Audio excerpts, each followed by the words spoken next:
Բարև ձեզ սիրելի բարեկամներ, դուք դիտում եք Ամենքուսի Պոստսկրիպտում հաղորդաշարը եւ այսօր ինձ զրուցակիցն է պատմաբան Արթուր Եղիազարյանը, շնորհակալություն պարոն Եղիազարյան։ Շնորհակալ եմ հավերքին։ Մեր պատմագիտությունը ցեղասպանության 100-ամյակին ընթառաջ, հա, դրա արթիվ, ինչ որ անելիքներ ունի, ինչ որ հատուկ անելիքներ, որը առաջ չէր անում կամ չպիտի աներ։ Իհարկե շատ անելիքներ կան։ Մենք նայեք, մինչև հիմա հիմնականում ցեղասպանության հետ կապված մենք շեշտադրումը դրել ենք ճանաչման խնդիրը։ Բայց կարծում եմ ճիշտ չի մոտնում, ասենք թե բոլորը ճանաչեցին։ Դրանից հետո հաջորդ գալ։ Այսօր կարծում եմ հենց գիտական առումով էլ պետք է արդեն տեկել խնդիրը ավելի մեծ բացվածքով ցույց տալու, ոչ թե դա պետություն մի ժողովրդի հանդեպ իրականացված ցեղասպանություն, այլ մի ժողովրդի հայրենազրկած։ Եվ սրա հետ կապված արդեն պատմագրությունը բազում անելիքն ունի, սկսած նույն արևմտյան Հայաստանում արկա պատմական հուշարձաններից, պատմական կոթողների պահպանումից, որովհետև հայրենիք է հենց քո մշակույթով եւ ժողովրդով։ Եթե դրանք բացակայում են, նա դադարում է, դա ընդհանրապես հողը տարածք է։ Այս առումով բավականին աշխատանք կա եւ մենք պետք է հասնենք նրան, որ անկախ ցեղասպանության դեռ ճանաչման եւ չճանաչման խնդրից հասնենք նրան, որ հենց թուրքական պետությունը ինքը ստանձնի նրանց պահպանությունը։ Իհարկե, այսօր մասամբ կա թուրքական իշխանությունը այն ինչը որ բիզնես առումով, туриզմի զարգացման կա, որոշ հուշակոթողներ, ասենք Անին, ասենք Անդոկ լեռը, ներողություն Անդոկ լեռը, մի քանի որոշակի տարածքների հետ կապված նա իրականացնում է, բայց նաև խուլ տեղերում գտնվող ավելի հուշարձանները մենք լսում ենք, որ պարբերաբար ոչնչացում են, գիտակցաբար, ասենք ժամանակաշրջանը եղել, որ գիտակցաբար, շատ դեպքերում ուղղակի բաց թողության արդյունքում։ Բայց թուրքերը չեն հերքում, չէ՞ որ այդ Օսմանյան կայսրության սահմաններում ապրել են հայեր եւ ապրել են դարերով։ Կարծես թե դրանք դա չեն հերքում նրան։ Իրանք նայեք, մի կողմից չեն հերքում, այո, որ հայեր իրենց մեջ եղել են, բայց միշտ ներկայացնում են հայերը եղել են ազգային փոքրամասնություն։ Վերջոչո նույն թուրքական պատմագրությունն էլ անդադ հայերին ոչ բնիկ դարձնելու այսպես գիտական կուրս ունի, այդտեղ արդեն հայերի եկվորության գաղափարը, այսինքն իրանք էս են դնում, եթե մենք եկվոր ենք, դուք էլ եք եկվոր, ասենք ընդամենը դարերի տարբերությամբ, բայց սա ինչքանով դուք իրավունք ունեք, այնքանով էլ մենք ունենք։ Խնդիրը ստեղ է։ Իսկ պատմական հուշարձանները առաջնային հենց այդ ապացույցներն են, որով ասում են, որ մենք ոչ միայն եկվոր ենք, այլ մենք հենց այդ տարածքը, այսպես ասած, երկիր սարքողն ենք եղել եւ իրական տերերը մենք ենք։ Նրանք դա թույլատրում են։ Նոր փաստեր ինչ որ կարելի է հայտնաբերել բուն ցեղասպանության վերաբերյալ։ Ճիշտ ասած, այնքան շատ արդեն նյութ է, որ կարծում եմ նոր փաստեր կարիք էլ չկա, որ դա ապացուցվի եղել է թե չէ։ Բայց նայեք, շատ հետաքրքիր է, որ ասենք նույն Թուրքիայի տարածքում այսօր պատաբար հայտնաբերվում են գերեզմանատներ, նույնիսկ մասսայական ոչնչացման տեղեր, որոնք փաստում են, իհարկե փորձում են դա վերագրել այլ բաներ, բայց մենք երբեմն հատկապես քրդական լրատվամիջոցներից մենք տեսնում ենք նման փաստերի առկայություն։ Ուղղակի պետք է դրանք ավելի լուրջ ուսումնասիրել եւ հասկացվի, թե ինչքանով են առնչվում։ Ոչ թե եղել է թե ոչ, այլ ինչ որ փաստարկներ, հա, որոնք հնարավոր է ներկայացնել աշխարհին ցեղասպանության հետ կապված։ Նայեք, մեր մոտեցումը պետք է ուղղակի մենք վերանայենք։ Աշխարհի համար գաղտնիք չի, ցեղասպանությունը ոչ մեկ չի շղթում։ Եթե նայենք, շատ երկրներ իրանք ասում են, ուղղակի մեր շահերից չի բխում ցեղասպանություն ճանաչել, այսինքն այստեղ դու միլիոնավոր նոր փաստարկներ եք բերես, դրանից քաղաքականությունը չի փոխվելու, որովհետև կա այդ երկրի շահերը։ Այստեղ պետք է մեր մոտեցումը նայենք, ինչքանով են մեր շահերը համընկնում այդ երկրների շահերին։ Հայտնի գրքերը, հա, ցեղասպանության մասին, օրինակ 67 կարծեմ թվականին Օսմանյան կայսրությունում հայերի ցեղասպանությունը սովետի ժամանակ, հա, Մկրտիչ Ներսիսյանի խմբագրած գիրքը, Ջոն Կիրակոսյանի աշխատանքները, Վահագն Տատրյանի աշխատանքները, էլ ինչ ասենք թե աշխատություններ կան, որոնք լույս են սփռում ցեղասպանության խնդրի վրա։ Աշխատություններ շատ կան, այստեղ խնդիրը աշխատությունների լինելը չի, խնդիրը այ աշխարհին մատուցելն է։ Ինչքանով են այս գրքերը թարգմանվում տարբեր լեզուներով, ինչպես ենք մենք մատուցում այս ժողովրդին, որովհետև անկեղծ շատերի համար ընդհանրապես մեկ է, տեսեք, 21-րդ դարն է, այս պահին ընթանում է նոր ցեղասպանություն, եզդիների ցեղասպանությունը։ Մենք եթե ասում ենք 21-րդ դարը արդեն այլ աշխարհ է, բայց տեսնում ենք չէ, մոտեցումը չի փոխվել, վերաբերմունքը չի փոխվել։ այստեղ կարևորը մենք այդ երկրների, այդ ժողովուրդների գիտակցության վրա ազդել, այսինքն ամենին հասկացնենք, որ բոլորդ էլ մի օր կարող եք ենթարկվել, այսինքն սա ոչ թե զուտ հայերի խնդիրն է, այլ ցեղասպանության երևույթը դատապարտելով դու կանխում ես մարդկության դեմ չարիքը եւ կարծում եմ սրա դրոշակակիրը հենց պետք է մենք լինենք, որպես ցեղասպանություն կրած ժողովուրդ։ Թուրքերը սովորաբար ասում են եկեք բացենք արխիվները, միասին հետաքննենք ինչ ա եղել, մեր արխիվները բաց են, եկեք որպես պատմաբան, տեսեք, համոզվեք, որ չի եղել։ Իհարկե, թուրքերը հիմա կասեն, նայ, այստեղ երկու բան կա։ Առաջինը, թուրքական իշխանությունները ամեն դեպքում 20-ական թվականներից մինչև հիմա, մինչև վերջերս, պարբերաբար իրենց արխիվները մաքրել են, հնարավորինս մաքրել են։ Եվ այսօր իրենք կարող են ինչ-որ տեղ հեշտությամբ դա ասել, որտեղ այն կարևոր փաստաթղթերը, որոնք հստակ հրամաններ էին, հանձնարարականներ էին, կարծում եմ արդեն գոյություն չունեն այս պահին։ Երկրորդը, իրենք դրանով ուզում են տեղափոխեն մեկ այլ դաշտ։ Եթե մենք ընդունում ենք իրենց այդ բանը, սա այսպես թակարդ է։ Նշանակում է մենք ինքներս դեռ լիովին վստահ չենք, եթե մենք ասում ենք եկեք որ համոզվենք։ Մենք համոզված ենք, մենք պետք է միշտ այս կետը բաց չթողենք, որ մենք դա վիճելու, այսպես ասած, քննարկելու բան չունենք։ Ցեղասպանություն եղել է թե ոչ։ Եվ բացի այդ, իրենց ասելով էլ մենակի չէ, որովհետև ավելի շատ ինֆորմացիա մենք կարող ենք նաև ոչ թե կարող ենք, այլ նաև կան այլ երկրների դիվանագիտական այդ տարիների բանը փաստաթղթերից 14 թվականից մինչև 20-ական թվականների սկիզբը նույն Միացյալ Նահանգների արխիվներում էլ, նույն եվրոպական արխիվներում էլ իրանց դեսպանների գրություններ եւ այլն, դա ամեն ինչ արդեն փաստում էր ցեղասպանությունը։ Պատմաբանների հանձնաժողովը կամ հետո ասում են ենթահանձնաժողովը, այ ինչով է դա ծուղակ։ Որտեղ հենց մեզ մտցնում են հենց այդ դաշտ, այսինքն երկար ժամկով անդադ ծեծելու խնդիրը, զբաղմունք է դա արդեն։ Այսինքն խնդիրը չենք լուծում, ուղղակի ինչ որ վերցնում ենք մի բան ու սկսում ենք զբաղվել, դա կարող է տևի տասնամյակներով ուղղակի։ Եվ այդ տասնամյակների ընթացքում ինչ է տեղի ունենալու։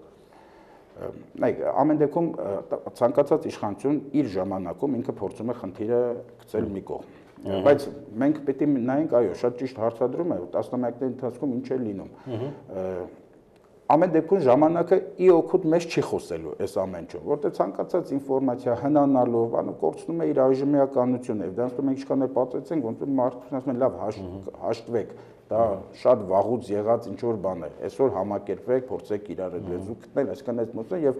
մենք, այսինքն մեր պահանջատիրության այդ մասը արդեն սկսի դուրս գալ, ոչ մեկին հետարքիր չլինի եւ արդեն մենք կմնանք հաստատ միայնակ։ Ձգձգելու հիմնական միտքը դա է։ Բայց նաև եկեք հաշվի առնենք նաև ժողովրդագրական պատկերի փոփոխումները, որովհետև ինչ լինի, ի վնաս էլի մեզ է։ Ասենք մահմեդական երկիր է, այնտեղ ժողովրդագրական աճի տեմպերը ուրիշ են, վաղը մյուս օր ասենք խնդիրները որ բերես հասնես, այստեղ ուրիշ խնդիրներ են, չէ՞, զուգահեռացում, այսինքն լավ, վաղը թուրքերը ընդունում են, որ ասենք այո, արել, եղել է, բայց ինչ է առաջարկում, արդեն պապից պապ ծնված այս մարդիկ, որ ստեղ են, լավ, սա ձեր հայրենիքն է, բա ինչ են կանել, լինած դարձնեք փախստական, այսինքն Հա, եւ մանավանդ որ այդ տարածքներում նաեւ քրդեր են ապրում, բայց դա առանձին հարց է։ Միջազգային կազմակերպությունները այս ամիսների ընթացքում, հա, ինչ որ հայ-թուրքական միջոցառումներ են կազմակերպում, փոխայցելություններ, սեմինարներ, քննարկումներ եւ այլն։ Այստեղ դուք չեք տեսնում ինչ որ խաբեության իմիտացիայի բաներ, որ այնուամենայնիվ չնայած արձանագրությունները չեն գործում, այնուամենայնիվ ինչ որ process է տեղի ունենում։ Իհարկե, կան process-ներ։ Ուղղակի կարևորը այստեղ մեր դիրքորոշումն է։ Եթե մենք մեր համար հստակեցնում ենք, մենք ինչ խնդրենք, մենք դե ուղղակի չվախենանք ցանկացած նման միջոցառումից, եւ որտեղ դա ամենտեղ դիտենք լսարան, որտեղ կարող ենք մեր տեսակետը պահել։ Այո, մենք այսօր չենք ասում, թուրքերի հետ մենք պետք չի խնդիր ունենանք որպես ժողովրդի, որպես բան։ Պետք է համատեղ ասենց համակերպությամբ ապրելու այսպես գաղափարները բանենք, բայց միևնույն ժամանակ ասենք, որ ընկեր, մենք այսօրվանից ուզում ենք լավ լինենք, բայց մենք ունենք խնդիրներ, որոնք պիտի լուծվեն։ Ու այստեղ մեր դիրքորոշումը հստակ բան, մենք զիջումներ պիտի չանենք այս առումով, որտեղ մենք զիջելու տեղ չունենք։ Եվրոպական դատարանը, հա, փաստորեն մեր դեմ որոշում է ընդունել հոգուտ Փերինչեկի, հա, գիտեք, դա վիճարկում էր շվեյցարական օրենքը այն մասին, որ ցեղասպանությունը պետք է քրեականացնել, այսինքն ցեղասպանությունը քրեականացնելու օրենքը, որը կա Շվեյցարիայում, նա վիճարկվում է եւ Եվրոպական դատարանը ասաց, որ դա իսկապես հակասում է խոսքի ազատությանը եւ մարդու իրավունքներին։ Ինչ կասեք դրա մասին։ Նայեք, այստեղ միջև այս խնդիրը, ասում եմ, կար նաեւ հոլոկոստի հարցը։ Եվ շատ երկրներում այդպես դա վիճարկել են, այսինքն պետք է հավասարության նշան դրվի, կամ ընդհանրապես սա չենք դիտարկում նման խնդիր մարդու խոսքի ազատություն, կամ եթե կա նախադեպը, ուրեմն այս դեպքում էլ պիտի բան, այսինքն չէ պիտի հոլոկոստի պարագայում մարդը դատապարտվի, այսպես օրենք լինի, որ իրավունք ունի հերքելու հոլոկոստի փաստը, բայց հայոց ցեղասպանության դեպքում չէ։ Բայց սա կարծում եմ մեր խնդիրը չէ, էլի դա արդեն եվրոպական երկրների խնդիրն է, ամեն մեկը իր օրենսդրությամբ ինչպես է մոտենում։ Հայերը վիճարկում են, բայց կարծես թե այս հարցում մենք լավ հեռանկարներ չունենք։ Այ տեսնում եք, անցնենք նախարար, հա, որևէ թուրք նախարար Շվեյցարիայում, երբ որ նրան հարց են տալիս քրեականացնելու մասին, հա, ցեղասպանության հետքում, ասում է, հա, ես ժխտում եմ մտածված հայտարարում են, այո։ Դե բռնեք ինձ, հա, չեք կարա բռնեք, ուրեմն վերջ։ Այսինքն միտեղ որտեղ չես կարող հասնել այդ օրենքի կերան, արդեն կիրառման։ Հա, սա մեզ համար էլ է դառնում զբաղմունք, այսպես անընդհատ մեզ կներքաշեն նմանատիպ process մեջ։ Դրանը ոչ մի խնդիր չի լուծում։ Մարդը այսօր էլ թեկուզ ասենք, լավ, մեկին դատապարտեցի։ Մի ուրիշը իր երկրում հայտարարում է, որ ասենք չի եղել։ Դրանից ինչ է փոխվում։ Եթե մեր փաստարկները ուժեղ են եւ մենք կարողանում ենք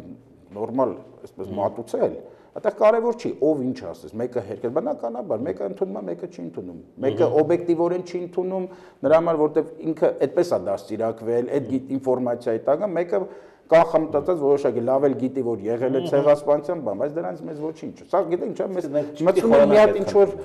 այսպես թմբուկի մեջ, սկյուռի պես, մենք ասենց այս խնդրով վազում ենք, բայց ընդհանուր առմամբ խնդիր չի լուծվում։ Եվ նաև եթե հիշում եք կաթողիկոս Արամ Ան, հա, որ եկել էր այստեղ, բարձրացրել էր այն խնդիրը, որ մենք դատարաններում պետք է վիճարկենք եկեղեցուն, հայ եկեղեցուն պատկանող հողատարածքների վերադարձը։ Ինչ հեռանկարներ եք տեսնում դրա վերաբերյալ։ Անկեղծ ես կարծում եմ, որ շատ տեղերում կհասնի եկեղեցին, եւ թուրքերը այս հարցում կզիջեն, որտեղ դա, այսինքն իրենք նայեք մասնակից ձևով խնդիրներ լուծելով, իրենք խնդիրը փոքրացնում են։ Եկեղեցին որպես ինստիտուտ իրան հասկանում եմ, ինքը իր տարածքների, այսպես բանալում եւ հա, մի քանի հատ էլ ասենք թե բացեցին, գործակվեց, տրվեց եկեղեցում, բայց դրանից ընդհանուր հայոց ցեղասպանության խնդիրը չի լուծում։ Եվ անգամ ես կարծում եմ իհարկե մի կողմից էս դժվար է ասել, որ ասենք ստացվում է մենք դեմ ենք դրան։ Ես դեմ եմ արտահայտում բան, որ այդ process-ը եկեղեցին, բայց մի կողմից խնդիրը փոքրանում է եկեղեցին այդ մասում, եւ թուրքերն էլ ասելիք են, տեսեք, էս եք ուզում, տվեցինք, ինչ եք ուզում։ Բայց նրանք հաստատ Անտիլիասին չեն տա այդ, նրանք կտան Ստամբուլի պատրիարքարանը, որը իրենց կառավարության ենթակայությամբ կվերադարձնեն հայերին, բայց ինչ տեսքով բնական իրենց օրենսդրության շրջանակում իրենց մոտ գործող պատրիարքարան։ Քուրդ պատգամավորը, հա, Թուջելը, նա առաջարկել է, որ այդպիսի օրինագիծ է առաջարկել, որ Էրդողանը ներողություն խնդրի հայերից ցեղասպանության համար, ինչպես եք վերաբերում այդ նախաձեռնությանը։ Առաջին հայացքից ինքը գեղեցիկ է հնչում, լավ է, որ Թուրքիայի ներսում բան։ Եվ իրականում, ասեմ, դրական բան կա։ Այսինքն մենք մի 15 տարի առաջ ուղղակի չենք էլ կարող երևակայել, որ նման հարցեր կարող է Թուրքիայում բարձրաձայնվեն, քննարկվեն, այսօր բացի այդ հայտարարությունից, տեսնում եք տարբեր քննարկումներ են լինում, հարցին չի ընդունում չէ, բայց այդ մասին խոսում են Թուրքիայում։ Դրական տեղաշարժ այդ տաբուն քանդվել է Թուրքիայում, կա։ Բայց որ պետության վերաբերմունքը փոխվել է, չէ, ուղղակի այսպես ասած մարտավարություններն են փորձում փոխել։ Խնդիրը Թուրքիան իր ինքը լինելով խորհրդային պետություն, իր մոտեցումները չի փոխում, որովհետև քիչ ավելի պիտի խորհրդային անցալենք ինչ է Թուրքիան։ Թուրքիան դա բազմազգ երկիր է, որտեղ գլխավոր գործոնը Թուրքիայի քաղաքացիությունն է, թուրք հասկացությունը դա Թուրքիայի քաղաքացիություն, անկախ ազգային պատկանելությունից։ Եթե ազգային գործոնը Թուրքիայում ուժեղանա, Թուրքիայի քանդվելու, այսպես ամենամեծ հավանական տարբերակը դա ազգային խնդիրն է։ Եվ այդ պետությունը, որպես կուռ կառույց, ամեն ինչ անելու է պահելու դա։ Այ երբ որ այդ մոտեցումը փոխվի, եւ հետեւաբար գուցե սա նաեւ քրդերի խաղն է ինչ որտեղ։ Այո, գիտեք ինչ, մի քիչ եւի սպասենք, տեսնենք ինչ արձագանքներ են նույն Թուրքիայում լինում, ավելի ճիշտ կլինի գնահատականը, բայց միևնույն ժամանակ այո, գիտենք քրդական խնդիրը կա, բացի իրաքյան մասից, նաեւ արևմտյան Հայաստան տարածքում քրդերը ցանկանում են այսպես անկախանալ պետություն եւ ասեմ, մի որոշակի քրդական շրջանակի հետ առնչվելով իրենք էլ գտնում են, որ իրենց խնդիրների լուծման բանալին հայոց ցեղասպանության Թուրքիայի կողմից ճանաչման մեջ է եւ միգուցե այս շրջանակում է այս ամենը ինչ արդյունք կտա դեռ մի կողմ, բայց որ քրդերը այսպես պոտենցիալ հայերին դաշնակից են այս պահին հանդեսանում, դա ակնառու է։ Ես խնդրում եմ որպես պատմաբան լուսավորեք այս հարցում մեզ։ Քրդերի դերը ցեղասպանության հարցում միթե նրանք թուրքական պետության պատվերը չէին կատարում, այսպես ասած։ Միանշանակ ժամանակին իրենք կատարել են։ Եթե հիշում եք ազգային ազատագրական մեր պայքարի շրջանակում շատ հայդուկապետեր փորձեր անում են, գիտակցելով, որ նաև քրդական գործոն արևմտյան եւ փորձում են լեզու գտնել աշիրապետների հետ եւ համատեղ պայքարային Օսմանյան կայսրության դեմ, բայց թուրքական իշխանությունները իրենք օգտագործեցին քրդերի անգրագետ լինել։ Այդ ժամանակ այդ քրդերի մեջ այսպես մտավոր մաս քիչ էր, ավելի քիչ էր եւ քրդերը դարձան դանակ, ուղղակի գործիք թուրքական իշխանության համար։ Հիմա որոշակի քրդեր իհարկե այսօր դա հասկանում են եւ փորձում են մեղմել, իրենց վրայից մաքրել եւ անկեղծորեն կան այդ հազում, որտեղ այսօր տեսնում ենք որոշակի հատվածներում գործողություններ, քայլեր քրդերի կողմից բան։ Բայց գիտեք ինչ, ասա մի քիչ վտանգավոր դաշտ է, որտեղ կարող է թուրքական իշխանություններն այս ամեն ինչը օգտագործեն եւ այսինքն հայ-քրդական լարվածություն առաջացնեն։ Այսպես գիտակցական գործողություն արել են թուրքերը, թուրքական իշխանությունը, Օսմանյան կոչվի հանրապետություն թե ինչ։ Քրդերը ընդամենը եղել են գործիք, միջոց, որ օգտագործվել է։ Եվ իրենք խաղեցին դրա դառը պտուղները, որտեղ 23 թվականից հետո մենք գիտենք պատժամի մեջ, որ նույն թուրքական իշխանությունները սկսեցին ռմբակոծել արդեն քրդական բնա, երբ որ հայկական տարից դատարկվեց, հաջորդը արդեն թուրքական իշխանությունը անցավ քրդերի նկատմամբ, որը միջև վերջերսել, միջև հիմա դեռ շարունակվում է։ Ինչ է տեղի ունենալու ապրիլի 24-ին 2015 թվականին Հայաստանում, թե ընդհանրապես։ Սկսենք Հայաստանից։ Գիտեք, մի քիչ բարդ է։ Միջոցառումներ են լինելու, այսպես բարձրաձանվելու է, աշխարհի բոլոր լրատվամիջոցները խոսեն։ Ինձ ավելի հետաքրքիր դրանից հետո ինչ է լինելու։ 100-ամյակ եկավ, հաջորդ քայլերը որն են լինելու։ Մենք ամեն դեպքում այդ օրը ամբողջ աշխարհին նույնիսկ մեր խնդիրը կլսեցնենք, կբարձրաձայնենք, միգուցե որոշ քայլեր լինեն, ավելի մեծ քանակով թուրք մտավորականներ կամ Թուրքիայում ինչ որ քայլեր լինեն, որ բայց այս ամեն ինչ ավելի ուղղված է լինելու, որ գործոնը թույլատնելու։ Ես չեմ հավատում այդ անկեղծությանը։ Շնորհակալություն հետաքրքիր զրույցի համար։ Սիրելի բարեկամներ, այսօր իմ զրուցակիցն էր պատմաբան Արթուր Երեղազարյանը։ Մենք կհանդիպենք երկուշաբթի օրը, տեսություն։